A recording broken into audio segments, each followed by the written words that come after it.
Posibleng last lang yung naramdaman niya, kaya pumatol siya o naghanap siya ng iba. Ang dami-dami niyang sinasabi sa'yo yung mga kakulangan mo sa kanya, pero ang ending,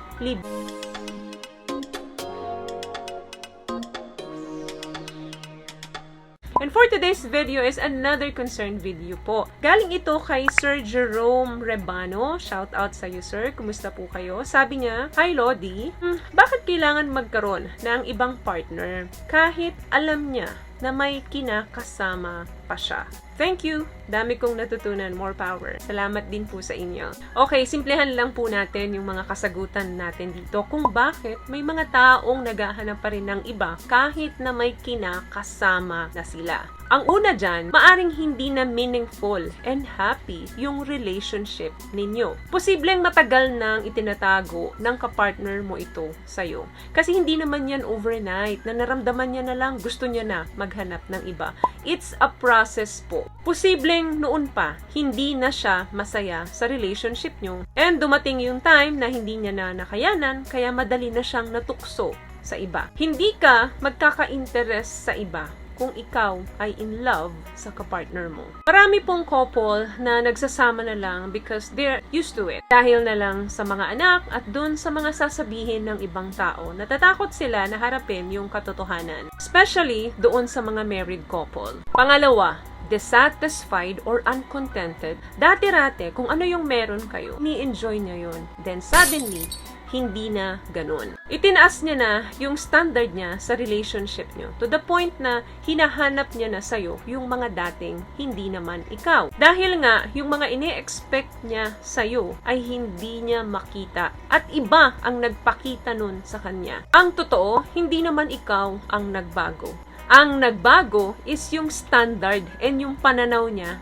sa relasyon nyo. Gusto niya ng bago. Gusto niya ng excitement na wala na sa relasyon nyo. Number 3, libog. Posibleng last lang yung naramdaman niya, kaya pumatol siya o naghanap siya ng iba. Ang dami-dami niyang sinasabi sa'yo yung mga kakulangan mo sa kanya, pero ang ending, libog lang pala. Excuse niya lang pala yun. Especially yung mga nasa long-distance relationship and sexless marriage. Kaya very fragile sila, very weak sila sa tukso. But ano pa man ang dahilan or excuse ng taong ng loko, cheating is not an answer. Sa relasyon po, may tatlong pinaka-importante bukod sa tiwala. Number 1, intimacy. Pag sinabi mong intimacy, sexual relationship agad ang unang papasok sa isip natin. Pero hindi lang po yun. Napakarami pong kino-cover ng salitang intimacy. It can be thought of a closeness of two people. Ang isang relationship na may strong intimacy, feeling connected sa isa't isa yan. Dahil ini-encourage nila pareho ang trust and vulnerability. And also, yung shared values nila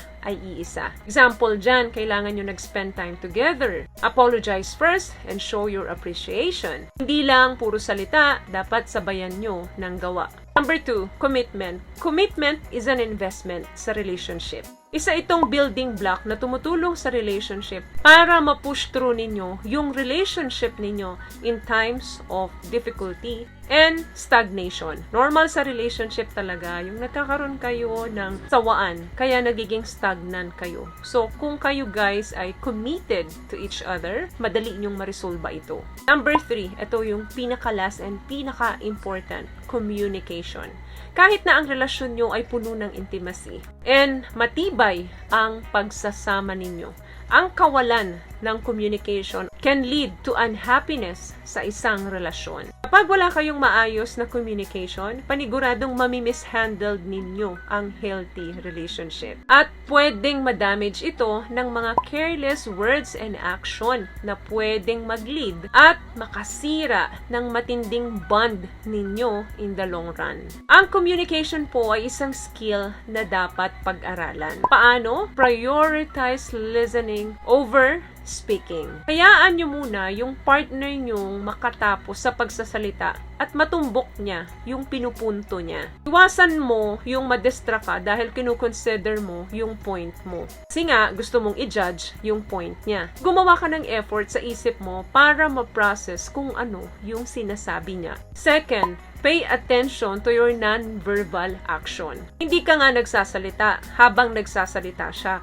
pero wala ka namang eye contact sa kanya, kung saan-saan ka nakatingin, kung ano-ano yung ginagawa mo, nakakross pa yung arm mo habang nagsasalita siya. So, be aware of your body language kasi pwedeng magkaroon ng epektong negative yan sa kanya. Another thing, always try to be empathetic. Habang pinaprocess mo yung pinupunto mo at habang nakikinig ka sa pinupunto ng partner mo, iwasan mo yung pag-iisip ng nasa isang direction lang. Subukan mong ilagay yung sapatos mo sa sapatos ng partner mo. Always express your feelings rather than demand certain action from your partner. Alam mo sa kanya kung ano yung tunay na nararamdaman mo without accusation. Alam nyo guys, relationship are tough. But with the right building blocks in place, you and your partner masusurvive nyo anumang circumstances yan. Lalo na kung hindi naman cheating or paulit-ulit na pangluloko yung dahilan ng hindi ninyo pagkakaunawaan. So yun lamang guys ang video natin for today. I hope may naibigay po ako sa inyong tips at nasagot ko ang iyong question. Once again, kung nagustuhan niyo po ang ating video, please give it a thumbs up, comment down below, and always share this video po sa mga taong kaibigan na sa tingin nyo matutulungan ng video ito. Once again, palagi po kayong mag-iingat at palagi po kayong manalangin. Thank you guys for watching and see you on my next one. Always love yourself and be a blessing. Bye!